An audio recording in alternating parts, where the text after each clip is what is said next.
Assalamu alaikum warahmatullahi wabarakatuh. This is Sheikh Mohammad Sabbir Hossain once again on the screen. July আন্দোলনের পর সবচেয়ে বড় সংকটে বিএনপি। এক রাতের মধ্যে বিএনপির অবস্থা দাঁড়িয়েছে বাংলাদেশ ক্রিকেট দলের মতো। জুলাইয়ের শুরুতেও বিনা উইকেটে 100 থেকে স্কোর এখন 8 উইকেটে 105। মিডফোর্ডের নৃশংস হত্যাকাণ্ড যা একজন সুস্থ মানুষের পক্ষেও পুরোটা দেখা সম্ভব না, যা বিএনপির কর্মী চাঁদার জন্য করেছে বলে ভাইরাল হয়েছে। বিষয়টা এত সাদা চোখে এবং সরল বিশ্বাসে দেখলেও চলবে না, কারণ বিষয়টি যখন ঘটেছে তখন তারেক জিয়া এবং ডক্টর ইউনূসের মিটিং পরবর্তী একটি রাজনৈতিক স্থিতিশীলতা দেশে বিরাজ করছে এবং নির্বাচনের একটি সুনির্দিষ্ট সময়সীমা ঘোষিত হয়েছে। কারণ বিষয়টি যখন ঘটেছে তখন শেখ হাসিনা নিজস্ব আইজিপি শেখ হাসিনার বিরুদ্ধে রাজসাক্ষী দিতে রাজি হয়েছে, যা কার্যত শেখ হাসিনার ক্যাপিটাল পানিশমেন্টকে নিশ্চিত করবে। তাহলে দেখতে হবে এ দুটি ঘটনায় কারা ক্ষতিগ্রস্ত হবে, বিএনপি ক্ষমতায় গেলে কারা ক্ষতিগ্রস্ত হবে এবং বিএনপি ক্ষতিগ্রস্ত হলে কারা বেনিফিটেড হবে। হতে পারে আওয়ামী লীগ, হতে পারে জামাতে ইসলামী, হতে পারে এনসিপি, হতে পারে কচুক্ষেত, হতে পারে ইন্ডিয়া, অথবা হতে পারে একাধিক পার্টির কম্বিনেশন। বিএনপিকে বিব্রত করতে, বিরক্ত করতে কিংবা বিপদে ফেলতে এই মুহূর্তে যখন বিএনপি ক্ষমতায় যাওয়ার দ্বার প্রান্তে, তখন বিএনপির উচ্চ পর্যায়ের কাউকে প্রলোভন দেখিয়ে কোনো নাটক মঞ্চস্থ করা অসম্ভব। কিন্তু বিএনপির পদ পদবীধারী কোনো 2 টাকার চাঁদাবাজকে 5 টাকার প্রলোভন দেখালেই অনেক ধরনের নাটক মঞ্চস্থ করা সম্ভব।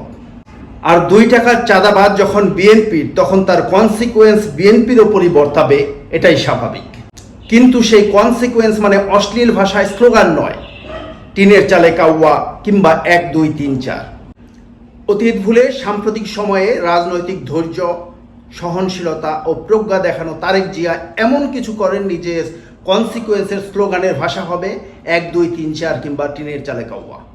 কারণ ব্যক্তি তারেক রহমান জুলাই পরবর্তী সময়ের সমস্ত হঠকারী কার্যক্রমের বিরুদ্ধেই ছিলেন সোচ্চার এবং কঠোর। কাজেই যারা এই ধরনের স্লোগান দিচ্ছে তারা যে শুধু চাঁদাবাজির বিরুদ্ধে কিংবা হত্যার বিরুদ্ধে স্লোগান দিচ্ছে এমনটা নাও হতে পারে। এই ধরনের স্লোগান তারেক রহমানকে সিস্টেম করার জন্য দেয়া হচ্ছে বা দেওয়ানো হচ্ছে, এমনও হতে পারে। তবে এটা ঠিক, এই ধরনের চাঁদাবাজি, দখলবাজি কিংবা হত্যা চলতেই থাকবে এবং বিএনপিকে প্রায়শই বিব্রত হতে হবে।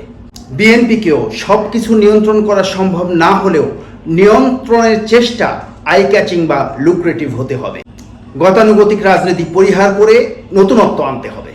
অ্যান্টিবায়োটিকের ডোজ বাড়াতে হবে। প্রতিকূল পরিস্থিতি মোকাবেলা করতে কিংবা নিজেদের পতন ঠেকাতে বিএনপিকে কিছু সমন্বিত কার্যক্রম গ্রহণ করতে হবে, যার মধ্যে কিছু বিষয় বিবেচনা করা যেতে পারে, যেমন তরুণ এবং সাহসী মুরব্বীদের নিয়ে স্পেশাল টাস্ক ফোর্স গঠন করতে হবে, যারা ভালো চোপাতে পারে। রাস্তায় ঘুরে ঘুরে চাঁদাবাজ দখলদারদের ধরে ধরে ইচ্ছে মতো চোপানোর পর তাদেরকে নিজেরাই পুলিশে হ্যান্ড ওভার করতে হবে। এই ধরনের কিছু চোপানোর ঘটনা ঘটাতে পারলে পরিস্থিতি অটোমেটিক্যালি কিছুটা কন্ট্রোলে চলে আসবে, আর জনগণের কাছেও বিষয়টা আই ক্যাচিং বা লুক্রেটিভ মনে হবে। সম্ভাব্য এমপি প্রার্থীদের নিজ নিজ এলাকায় পাঠিয়ে দিতে হবে তৃণমূলের উগ্রতা ঠেকানোর জন্য। এমপি প্রার্থীতাও তার মাঠ নিয়ন্ত্রণের সফলতার উপরে বিবেচিত হবে। সোশ্যাল মিডিয়া ইনফ্লুয়েন্সারদের বিএনপির পতাকা তলে নিয়ে আসতে হবে। বিশেষ করে পিনাকি, ইলিয়াস, কনক সরকারদের সাথে দূরত্ব ঘুচিয়ে তাদেরকে দিয়ে কাজ করাতে হবে।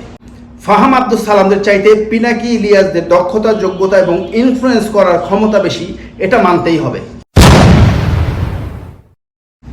বিএনপির মিডিয়া সেলকে শক্তিশালী করতে হবে।